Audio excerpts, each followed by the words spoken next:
Hello, hello, hello. Welcome, everyone. Look at all the beautiful faces. You all had some really nice Mm. pictures up there. I saw them. I need some new headshots, by the way. Hello, everybody. Welcome to the Diversity Roundtable. I had a little slip up there because we're actually featuring the DEIC. So if you're not familiar with what the DEIC is, it is the Diversity, Equity, and Inclusion Action Council. Did I get that right, y'all? All right. Equity So inclusion. I did. Awesome. So, if this is the first time joining us, welcome everybody. If you are returning, you kind of know who I am. We're going to get into introductions in a minute, but I'm allowing everybody to join us. And while we're waiting for people to join us, keep in mind that the chat is on the side of there, that you can kind of engage with us, ask questions. I've been away for a little bit, so this is, I think, the first time I've been on since the beginning of the year, I believe. So hopefully our return group will come on and join us. And as we are allowing folks to come in, I'm going to give you the quick little snippet about how this is a space where IOCDF has a space for information and knowledge and awareness. This is not meant to be therapy, but in the event that someone is in a crisis, please be sure to utilize the crisis line. That information will be put forward and available as we move through. There it is. As we move through the roundtable. As I said a minute ago, our roundtable today will be focusing on the Diversity, Equity, Inclusion Action Council. And I thought it would be a really cool experience to bring our members, leadership, as well as individuals who've been around on the council in its establishment. It has not always been the DIAC, so you'll get to hear a little bit about that. You'll get to hear from the leadership, as it is the nominating committee, as well as the co-chairs. And hopefully when you walk away today, you'll have some sense of where the council has come, where it is going. And you will also hear a little bit about what conversations we've been having about some of the concerns that have come forward, specifically around DEI in preparation for the conference this summer. So hopefully we can keep your attention. And again, feel free to use the chat. All right. So, oh, look, we have folks. I always do a terrible job of going back and forth between the chat and the comments. So I see we have Nathan and Amy and Spence. Robert. It's Robert. All right, so we got a few folks with us. Wait a little while longer. As we are waiting, we're going to let our beautiful council get ready to share who they are, share a little bit about their professional experience. They can share also briefly about their connection with the council, and then we'll get started in guiding and talking with you all and sharing with you all kind of what the council represents. So who would like to go first? And also, go ahead and come off mute unless y'all have background noise because this is conversational. So just hop in and we're chatting, y'all. Okay. So who want to go I'll first? go first. You going alphabetical order? Yeah, I'm already unmuted. In my screen, I'm next after you, but You I are. don't know what. Okay, great. Here. I go. I'm Judy Mirachitis. I am a licensed clinical psychologist. I'm at the Nashville OCD and Anxiety Treatment Center in Nashville, Tennessee, where I'm also the director of operations. I have been on the DEIAC, which was formerly the DAC, which we'll talk about, for a few years. I was thinking that as I was preparing for my intro, I'm like, I don't actually know exactly when I joined. Steph might know, actually. A couple years, 2 to 3 years, I think. And I am currently a member of the nominating committee with Terrence and then Urging, who wasn't able to join us today. So that means that as a group, we work together to review new applications for people who are wanting to join the DEIAC. And then we serve in some leadership roles in terms of making decisions about task forces and the direction and our tasks and that kinds of things. Those kinds of things. Thank you, Judy. Tag, who's next? I can go next, since Judy mentioned me. My name I is called you out, Terrence. My name is Terrence Ching. I believe I've been in this diversity roundtable previously. It was a fun time, and I'm looking forward to a fun time today as well. I'm a licensed clinical psychologist based in Connecticut, and I'm also working as a associate research scientist at Yale OCD Clinic. And I've been a part of the DEIAC since we first came up with the name, and I'm gonna say a few years too, like Judy, probably around the same time that Mm-hmm. Judy I was think so. part of operations here.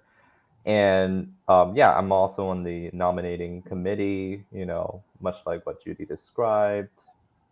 See myself as like a facilitator of bringing people into the council, and facilitating, task forces anchored to like specific goals people want to contribute to, um, in the IOCDF space, as well as like broadly, like issues of diversity, equity, and inclusion as it pertains to folks with OCD.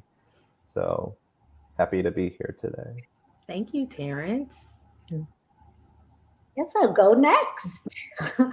uh, so I'm Marcia Rabinovitz. I'm a clinical psychologist too. I'm based in Miami right now. I've been involved with the council for about a year and a half. My first year, I was a member, and I was I think the leader chair of the Latino, Latinx, and Hispanic task force. And more recently, for the past since January, like not even 6 months, um, the nominated committee plus Jenny invited me to take the co-chair position with Darlene, and I'm honored to be in that position.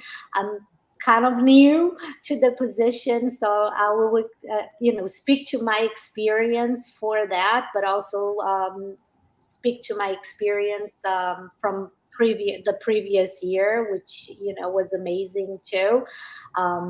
And I, work with two other members, Judy being one and Alex Reynolds being the other one, for the task force. And, we'll talk more about what that means and like what is that. But anyway, like I'm very happy to be here and to talk about it and hopefully get more people excited and involved for next year.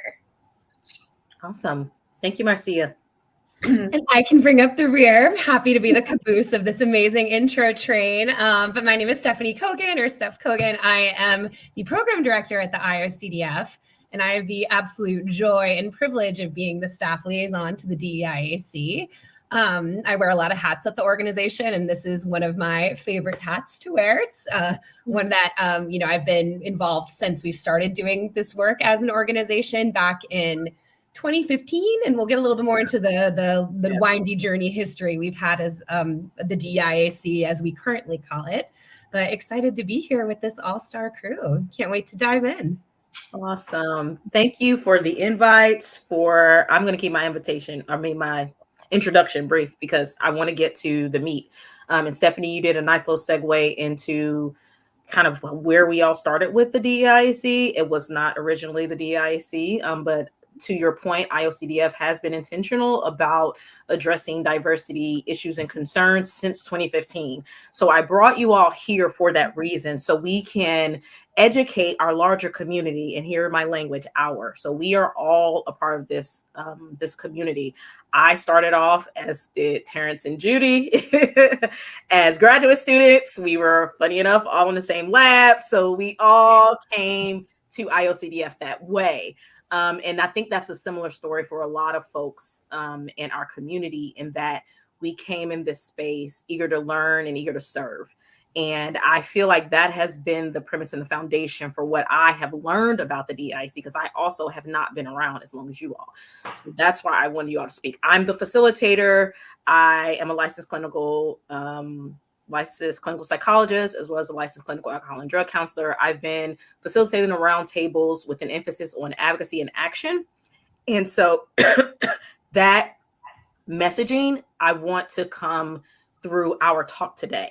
Not only do we want to make sure that people are clear about what the DEIAC is doing actionably, but I want people to understand what role advocacy plays in that, and who can join, who is able to sit at the table with us, who is able to connect with us so that we can continue doing the work that you all have been so adamant about facilitating since 2015. So Stephanie, if you could give us a nice roundabout summary, and you folks who've been around since the beginning, please feel free to hop in with context. Please give us as much as you can, like the lineage, the time frame, as we are tracking these diversity initiatives through IOCDF.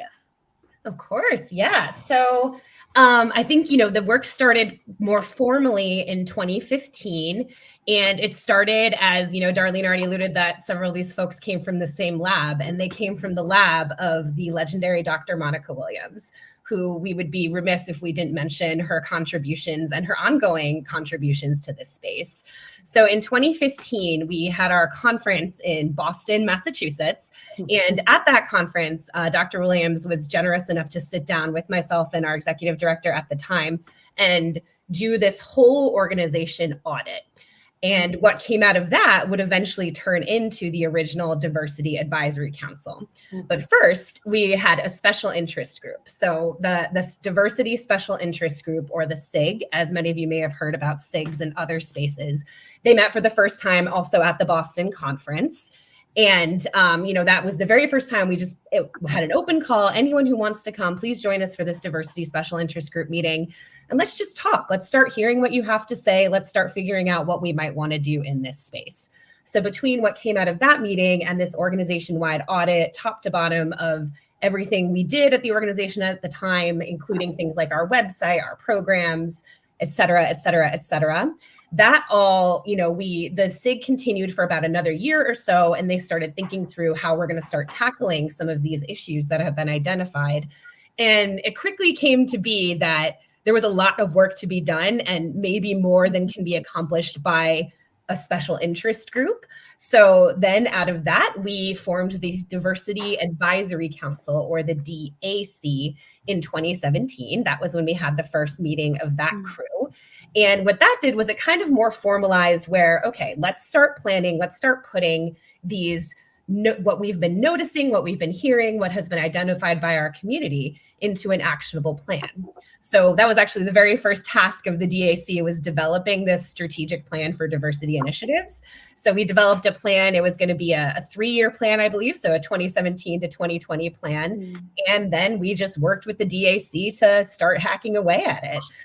We organized ourselves into subcommittees, which you'll hear as we talk about what the DEIAC looks like today. There is still some similar structure that goes on. But the subcommittees basically were each assigned to one of the categories or topic areas within that strategic plan. So we had one about the conference, for example. We had one about our website content. We had one about our overall leadership structures as an organization. There were a bunch that just each had their own way of either advising and consulting with existing IOCDF staff, or actually creating and initiating content on their own. It was kind of a nice little mix in that way.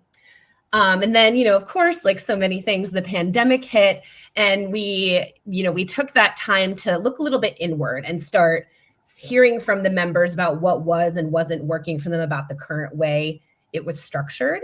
And a lot of what we were hearing from the members was that there was a little bit of a top-down approach going on, where we as the IOCDF would say, hey, we have this issue.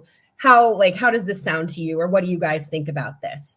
Which, has its place. But what we were hearing from our membership was they didn't necessarily see the things they thought were important or they thought we should be prioritized being actually put into action or prioritized.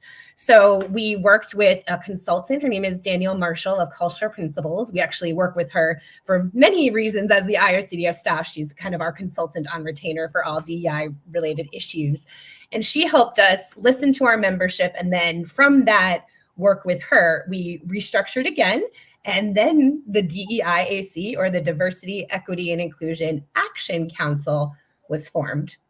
And you'll notice that we went from advisory to action. And it's very similar to what you were saying, Darlene, as your whole, I don't know what the right word is, motivating, guiding light of these roundtables is action and putting things into action.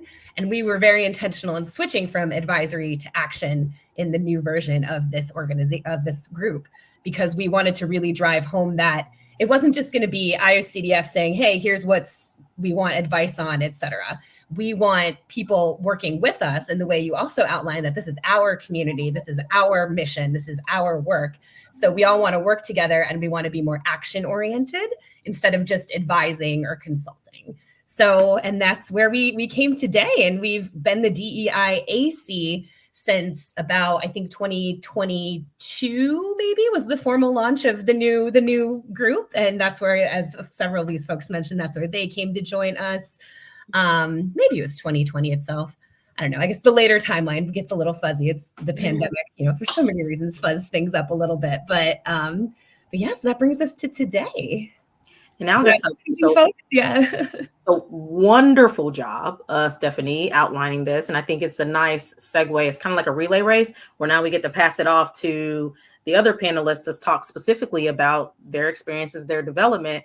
And I would love to hear, if you don't mind, after you kind of get into your historical experience of how it grew, how it developed, what you experienced, I would love to hear some tangible things that the audience might be able to learn about that was actually the result of some of the things that the DAC as well as the DEIAC has been able to bring forward through IOCDF. So who wants to go first? Pass the baton. Kind of feels like me or Terrence, since we have been. Yeah, I think around the same time, Terrence. Yeah. I can go. I just don't remember totally what my history of it is. I was trying to remember what subcommittee I was on, and I can't remember what the subcommittees were. Maybe Steph, you have some recollection of them, but I know that part of being at the time the Diversity Advisory Council, we had a few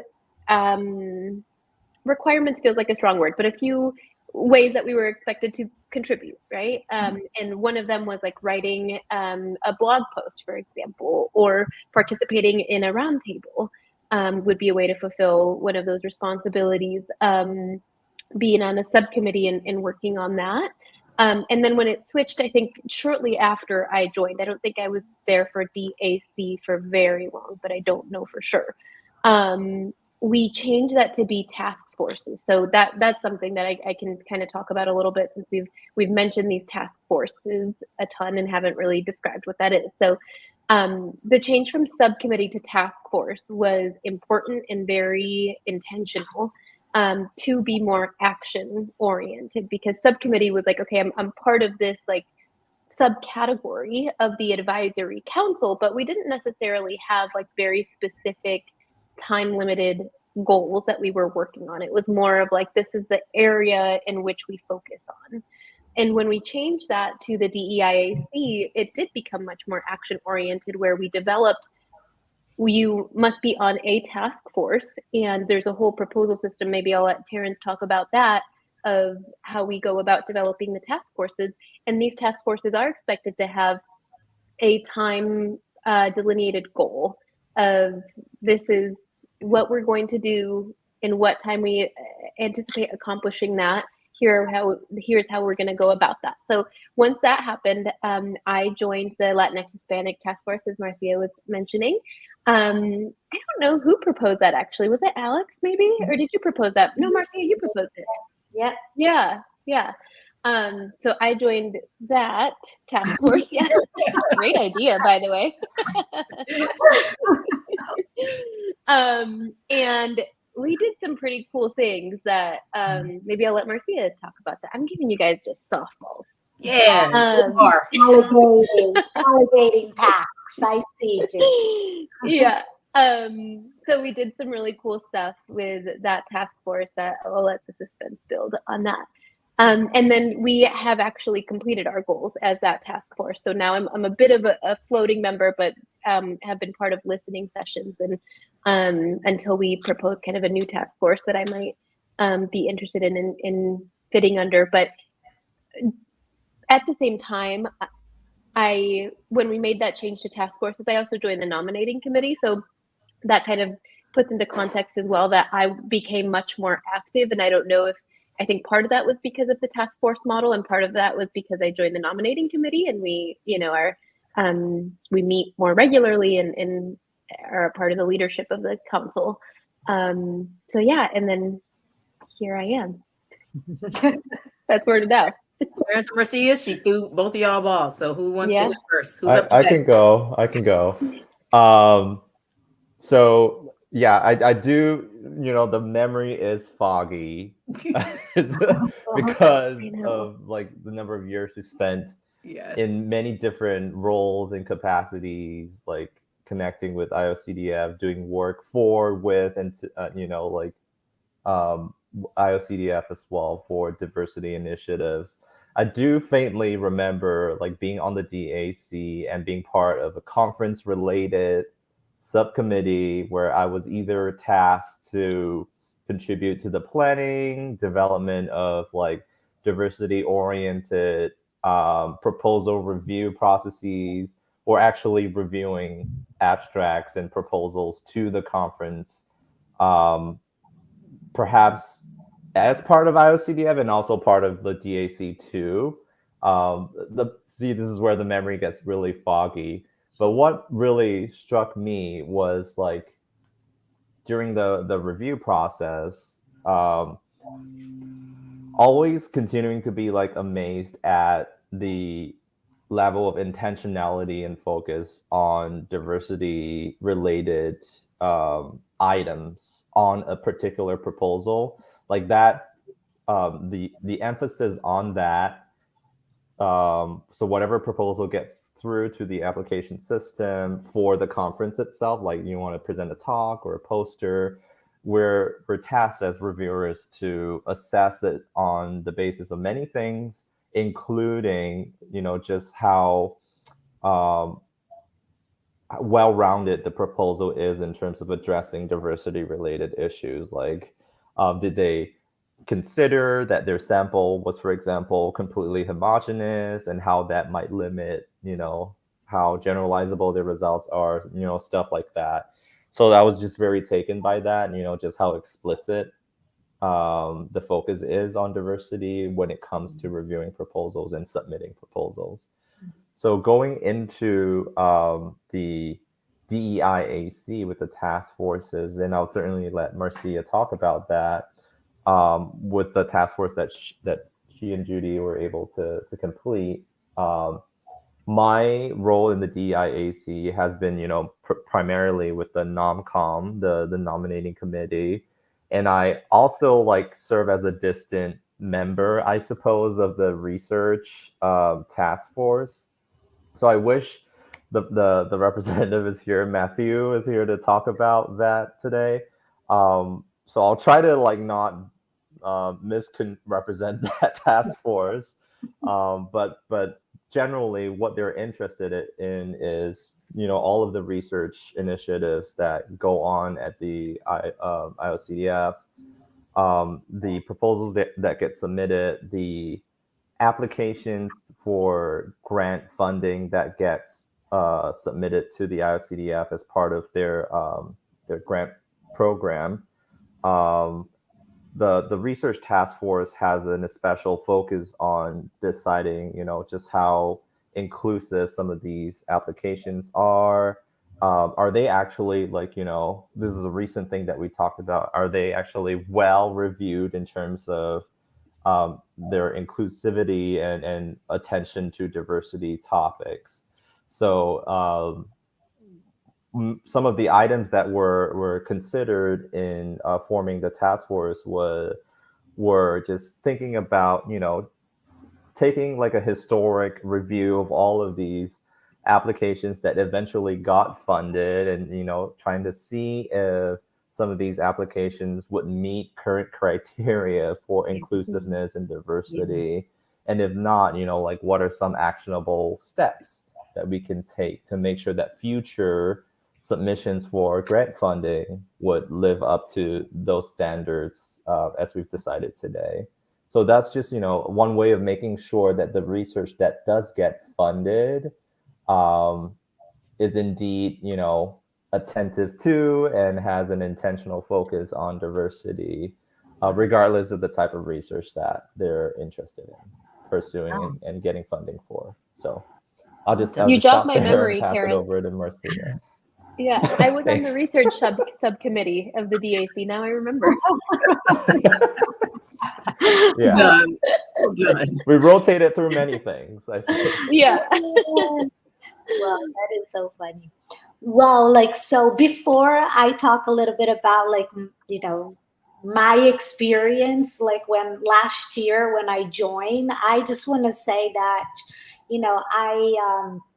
I do appreciate a lot this space, because before I joined, I didn't really know about this council, even though it was out there, you guys are talking about for so many years, I was clueless about a lot of the work that was being done.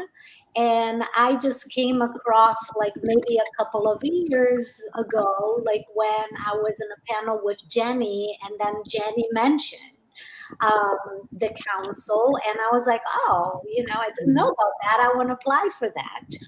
And that's kind of when I applied. So I think that putting our faces out there, and also showing to other members of this community what this council is about, is so important, because I bet there's a lot of other people out there that would love to be part of this and to add to what the work that we are currently doing. So anyway, I just want to put this out there.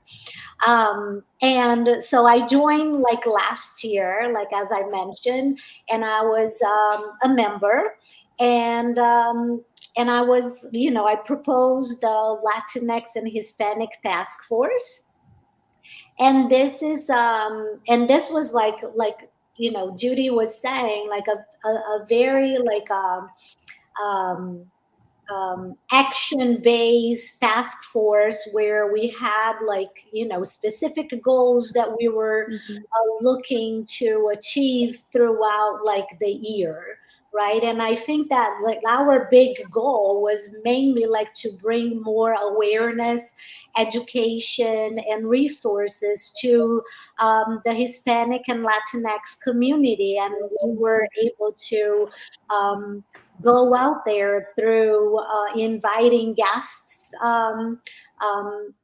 either some were in Spanish and some were in English, and we were able to bring a lot of good information to town halls through IOCDF. Amanda was a great, IOCDF staff that helped us put this together.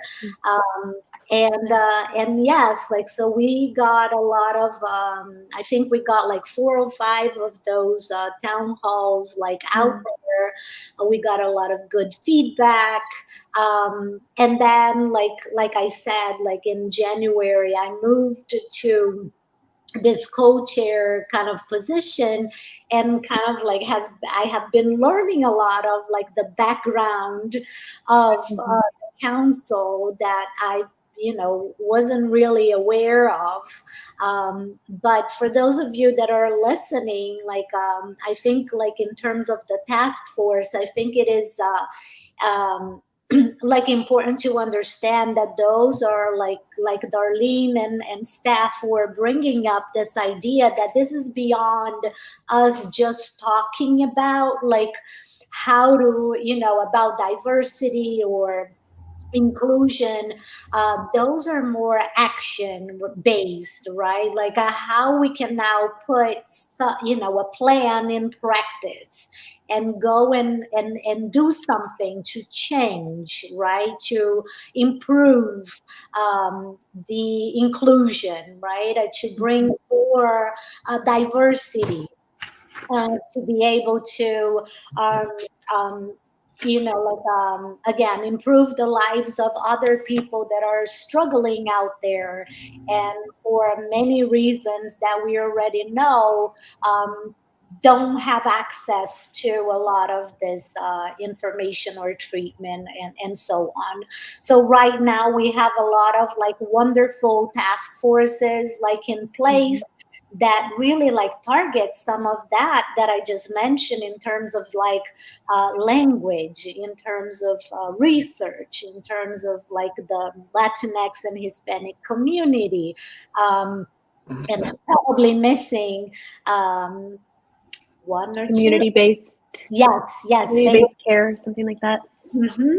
Yeah. So we have beautiful like leaders and members of the task forces like working together with a lot of those things that I just mentioned, that we don't really see it, right? It's all like in the background, but I think it's important to just put it out there that there's a lot of work being done from people just like us, just like you, that are like listening to us, that are just passionate about this work.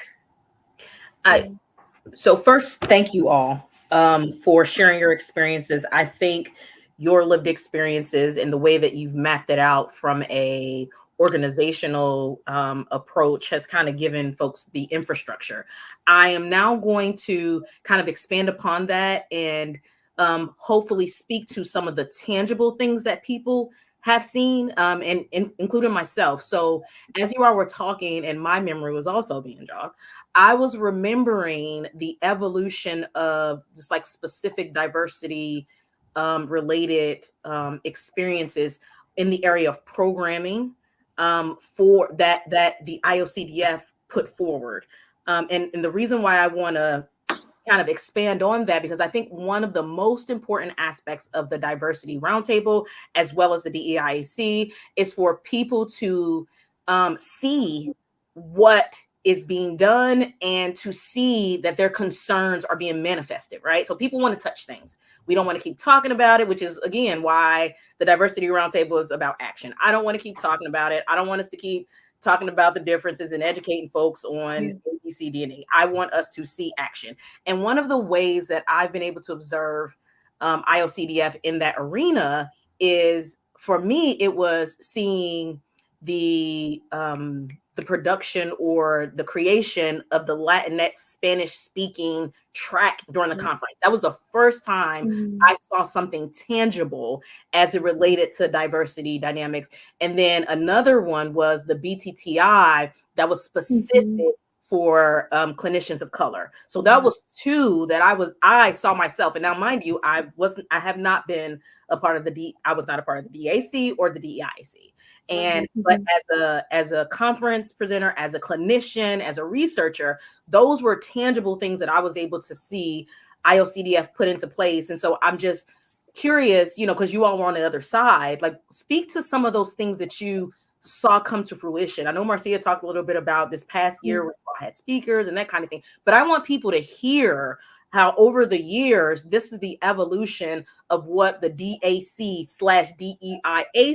has put into place as a result of you all's work. Yeah, that's actually how I met Steph for the first time, was as a first-year graduate student in Dr. Williams's lab.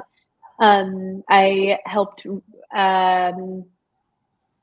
facilitate. I certainly wasn't a leader in any sense as a first-year graduate student, but I was a part of the bilingual program. I don't know exactly what I did, Steph, but I think I just like introduced people and took count of how many people are in each room, but they were in the bilingual program. And now the Spanish-speaking portion has its own conference. It's not, a bilingual track in the conference. It has its own conference that I've presented at least once.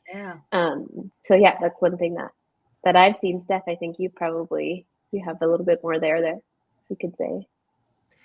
Yeah, I mean, I could tell you the whole evolution of the Spanish language work here, but and I think the important piece of it, though, is exactly what I hope folks are hearing, is that it came from advocacy, and it came from advocacy turned into action, from, people identifying a need and saying, this is a gap.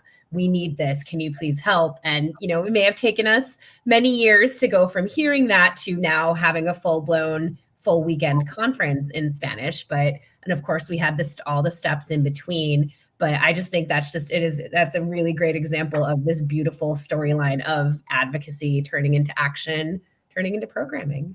And Steph, to be honest, I'm glad you put it that way. And even to kind of put more framing around what you said, I do think it's important for those in this space. If you've ever been a part of diversity work, it's just super important to understand that it's a long game.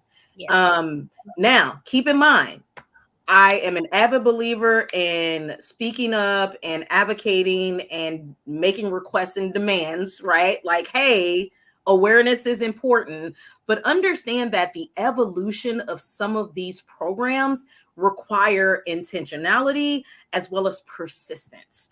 And so one of those spaces is the fruition of the diversity research program that they just did this year, where it was specifically and solely centered around diversity. Now, one of the things that I don't want us to get lost in this conversation is that it's important for us to understand that diversity means it's in its fullness. I know we speak specifically about ethnicity and language, but in this community, diversity means something as simple as different OCD symptom presentations. Like, I want people to fully grasp that while we are talking and we're representing ethnic and racial and language dynamics, those other dynamics absolutely pop up as part of our conversations. What I think is unique about the DEIAC is that intersectionality is at the forefront. It's not race and ethnicity on the side of OCD. No.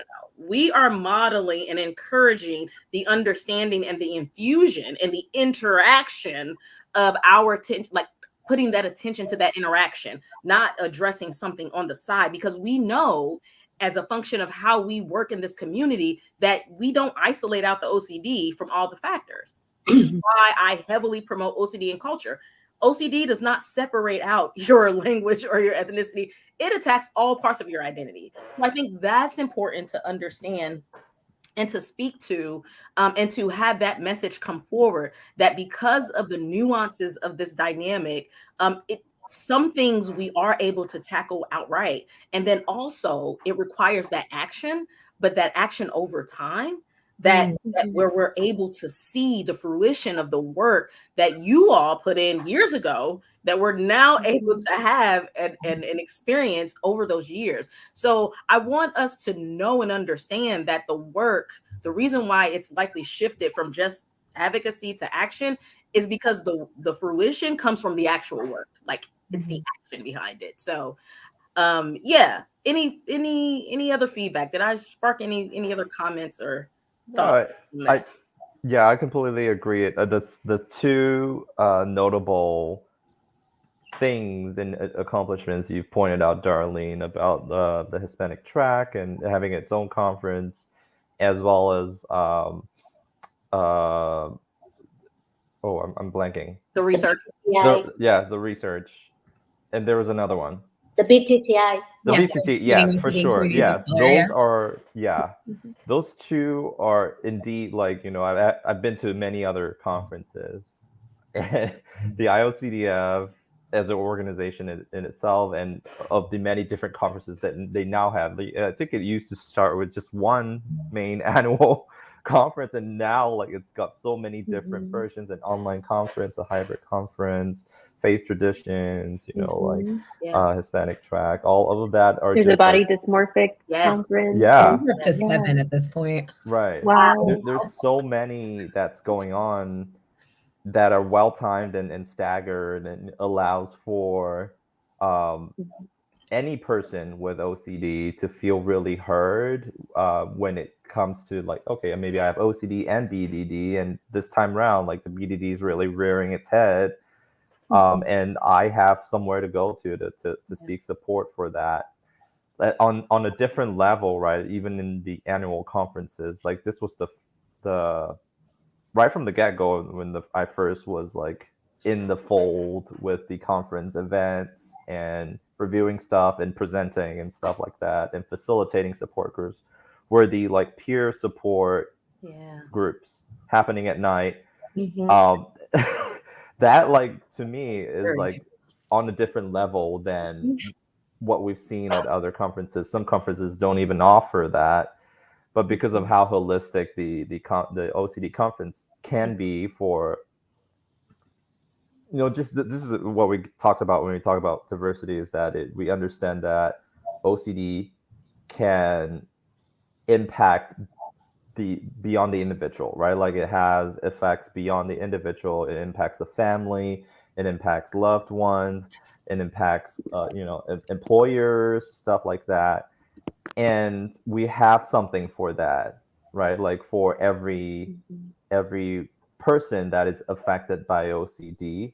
So this is, we're thinking beyond just the person with OCD to think about their family members and loved ones, people in their faith community. We have something for you to come learn about the person you love who has OCD. So I find that really refreshing, and it's like a long-standing tradition to hold all of these very nuanced spaces open as a safe space. Because I've facilitated a few of these peer support groups before, and it's just so nice. It feels very therapeutic, even though we're not doing therapy. People do look forward to it year after year.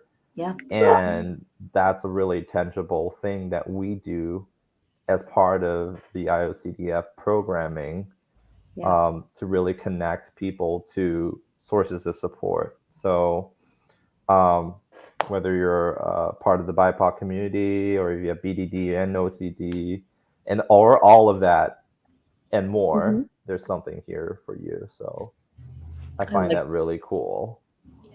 I like that, Terrence. Were you going to say something, Marcia? No, I was just going to say that I agree. And I agree that there's like the conferences for everybody, right? Like there's not a lot of conferences out there that you go and you have like therapists and people with living experience and family members all together, right? Participating and experiencing together, right? So anyway. I don't want to shift the focus, but I just want to say. I wanted to point out that Amy, who's joining us, asked a couple really good questions, and one of them was about support groups and tips on including more diverse voices in support groups. And I think there's a whole lot that goes into that. Some things that we've talked about, that integrating what you were saying, Darlene, about it being a long game. Thinking about what Marcia and I and Alex did with our task force, I think there's a long game there, that it has to begin with awareness and reaching people who you are wanting to see in these support groups, right? Like I think that there's still a lot to be done and a lot that we're working on to have folks of different identities know that we exist and know that other people experience OCD the way they do, and to reduce stigma, which is a big thing of when we did our Latinx town hall series. I think the first one was focused on reducing stigma and shame, and then we did something on caregivers and things like that, right? But our main intention was to hopefully recruit some more people from the Latinx community to be involved with IOCDF in whatever way they would like to be involved, right? But to at least know that we're here and we're available. And so in terms of getting more diverse voices in support groups, I see a bit of a long game there, right? Like it begins with putting it on people's radar, reducing the stigma. The more people that they see that look like them in whatever identity that may be, and maybe it's not always visible, the more included that they may feel, and then the more that grows. Right. And so that's one that I don't see an easy solution to, I guess, but something that there's like definitely things in the works that that's one of the hopes, that's one of the outcomes we would want to see. Yes. Judy, you did an amazing job of outlining kind of how I like to organize things when we're summarizing or leaving main points for folks. And I always think in threes. And so I'll repeat back what she said. She said, awareness is the key here. And at the foundation of that awareness is reaching people, right? And as we're reaching people, our goal and our aim is to reduce the stigma and the shame around it so that we can then recruit them for what? Support. You're thinking we're not recruiting, we're not doing marketing to like sell them something. No, we're inviting them to our community and we're saying you're safe here and look at all these wonderful things that we have that's available to you. We've been looking for you. We want you here, right? So that's kind of what the initiative of the DEIAC has become, this idea that we are intentional about representation. We are intentional about programming. We are intentional about the efficacy of ERP, of getting treatment out to folks. And that's through research, that's through clinical work, right? Like that is our intentionality. And the reason why I put that forward is because I want the folks who are participating or in this roundtable to share this messaging that we are recruiting. We are recruiting to enhance the representation, not only at the conference, but at the support groups, and increase the representation of clinicians so that you can find a clinician who understands your experience. They may or may not look like you, but if they understand your experience, they will help you with your OCD, right?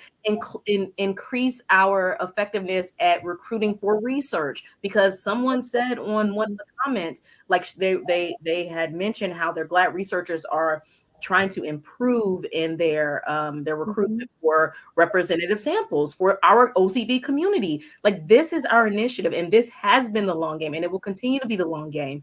And I want to say to the larger masses that if you have a concern, bring it to us. And also keep in mind that you are joining an organization or organizational structure that has action at the forefront, but that is also implementing a long game. And we're hoping to bring as many folks to the table so that your voice can be heard, because advocacy is at the core of this. I know there are a lot of advocates out there who are raising their voices, and sometimes they may not feel like the action is coming, right? Come to us. Let's come together and see how we can shift your voice, your advocacy to action, because that's what this council is about. And I want to always pin down the reality that while this is a long game, this is a validating space, right? Like your voice matters.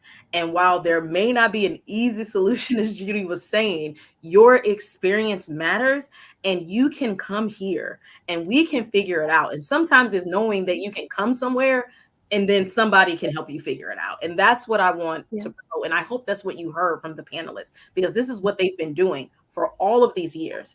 And because of their work, we have some tangible, actionable things that have been done, but we know that there is work to be done. There is absolutely continued work to be done. Part of my initiative is while we have made advancements with certain communities, we have not been as successful with the Black community. And I am here for that reason. And we are moving and trying to shift and collecting information and trying to like, and so the reason I say it's a long game, because I know it's a long game. I've been here since what, 12, 13, 14? I've been around here for like 10 years. So I know it's a long game, right? And that's not an excuse. I do not make excuses. If you've ever met me, you know I don't play about excuses. I'm about getting things done. But it's understanding that a lot of these experiences are nuanced when we talk about the DEIAC and DEI initiatives in general. And so it's understanding the process. It's staying committed. And that's one of the things that this committee, this council has done. We are seeking to pull people in, and we are wanting to make sure that you feel supported in your commitment to have your voice raised and your concerns addressed.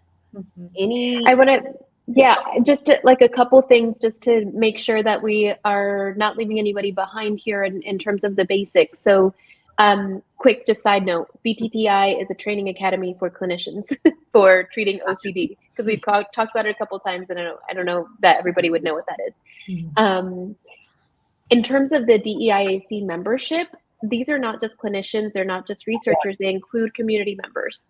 And so don't feel like I can't be a part of this. I'm a person with lived experience. I'm not somebody who's a specialist in OCD, and so I can't voice my concern. We have I don't know the number of members, but a good chunk of our council are people with lived experience, not people who work in OCD. Or family members. Or family members. That's right. Yeah. Yeah. Mm-hmm. That's right. Yep. Family members. And we don't differentiate within the council at all. We're all task force members in the same way as anybody else. And so, I just want people to know that everybody is welcome, not only of different identities, but in terms of like, you don't have to be a clinician or a researcher or anything to be a part of this. If you have an idea and you have a thought and you have a change that you think needs to be made, of which there are many, there always are, right? Reach out and I guess we're accepting new applications this fall. Wonderful segue. Starting in July. I was just about to segue over to Steph. I'm just the one who greases the wheels and keeps it going. Beautiful, Judy. Beautiful. You had all the balls today. You just put everybody up to date. Because for the sake of time, it's actually 6:52. So that was actually going to be my closing. So we are going to now, at first, I want to thank you all for being on and sharing your experiences. I hope those who were in attendance and were making comments, I hope everything that you share or express was addressed. As hopefully we were able to connect with you in that way. For those who will watch this later on, we are now going to allow Stephanie to close us out and give us kind of this idea of like, if you're interested or if you want to reach out to us or you want to connect with us, here's how. Yeah, exactly. And the timing could not be better because we will actually be launching our open call for applications. And in the way Judy mentioned, that truly is open to anyone. All we ask is that you have this passion and this commitment. Besides that, we're happy to accept you as you are.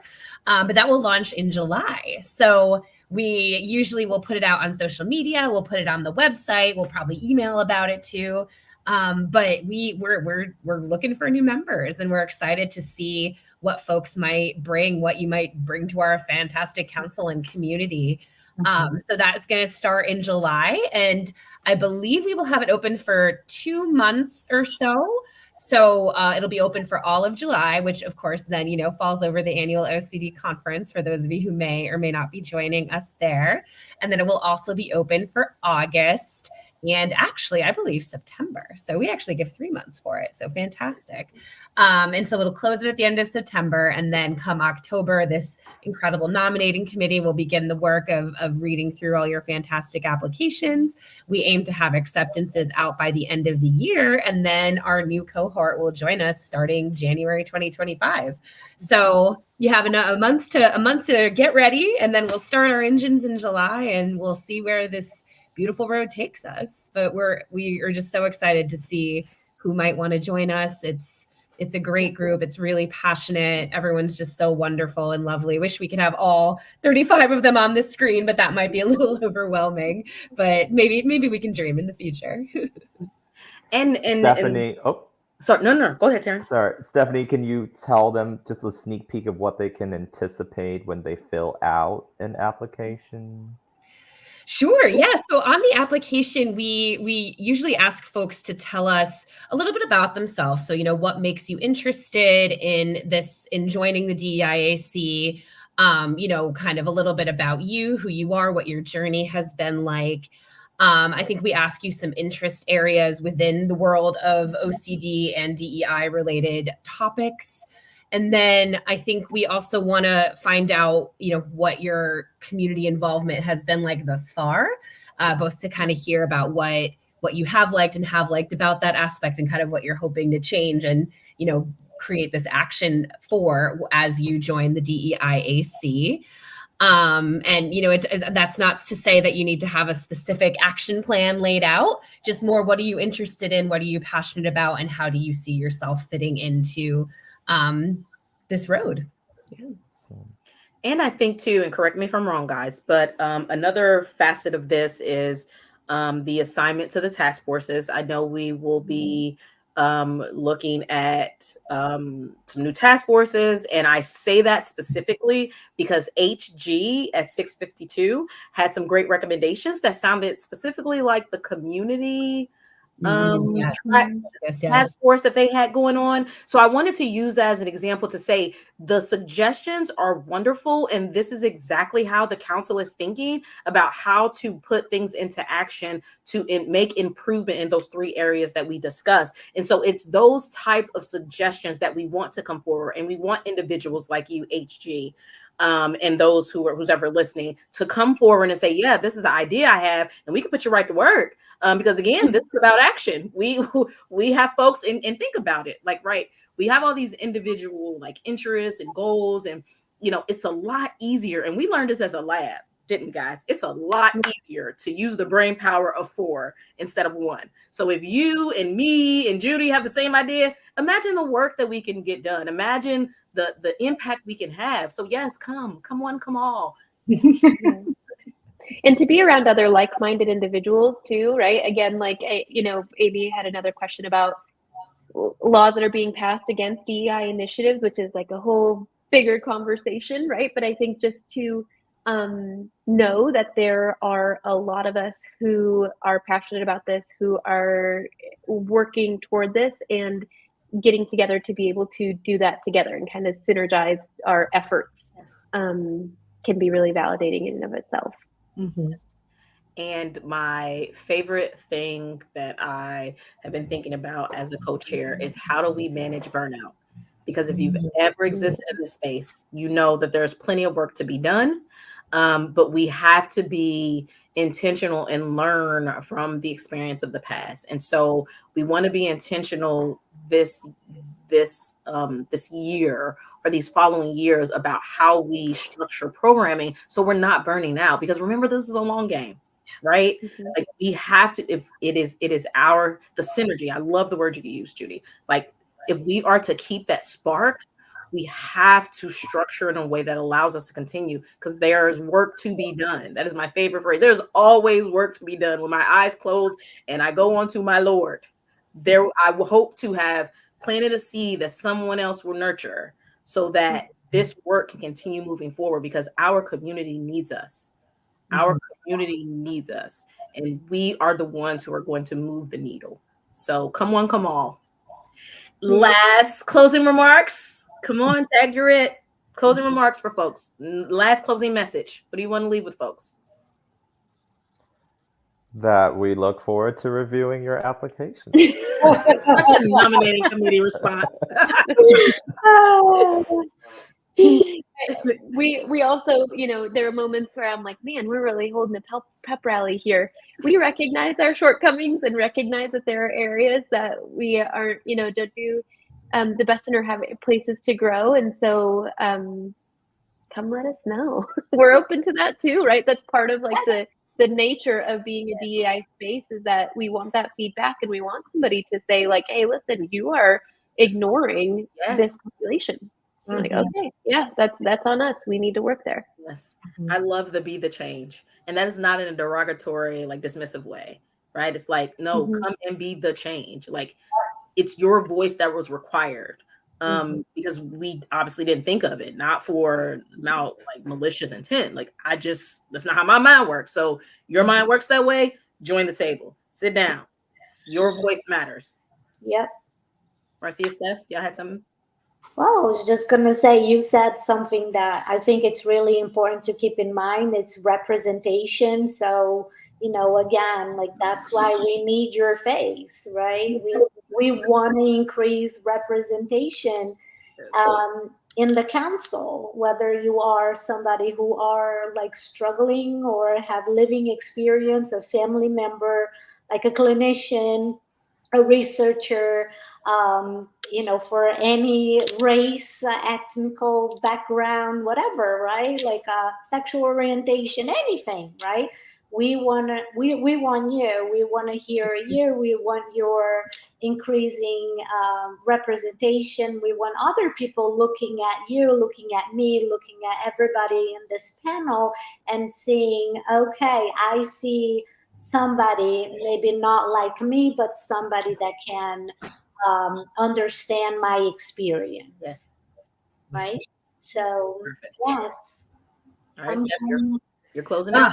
Pressure of going last. Well, I was thinking similarly to what Judy was saying about how, yes, of course, we're here doing a little bit of a celebration and an acknowledgement of a lot. And because this is such a long game, there's so many initiatives that are at different stages along that long game, including some that haven't even begun, including some in the way that folks were saying may not even be on our awareness yet. Yeah. So we have the full spectrum and even beyond the spectrum of stages for all this work. And we have the stamina to keep going because we are taking care of ourselves and our burnout, or finding better ways to if we're not. And, you know, I guess one final context piece I'll say is, historically, the IOCDF as an organization, we're not great about talking about ourselves. And so I think something you'll see is an increased transparency from us as we move forward, where maybe it's okay to tell you what we're working on, even if it's not a complete project yet. So just coming down the pike, watch this space. We're hoping and really striving to have this increased transparency, not only in the DEI space, but especially in the DEI space, about everything we're working towards and trying to build as an organization. Excellent future focus seed planted. I appreciate that. That's a great way to close. So with that, I want to thank the panelists. Thank you all for joining us internationally. I saw some different folks in the comments. Appreciate you all. Looking forward to seeing you again next time around. You all have a great evening, and we're closing out. Bye-bye. Thanks. Bye.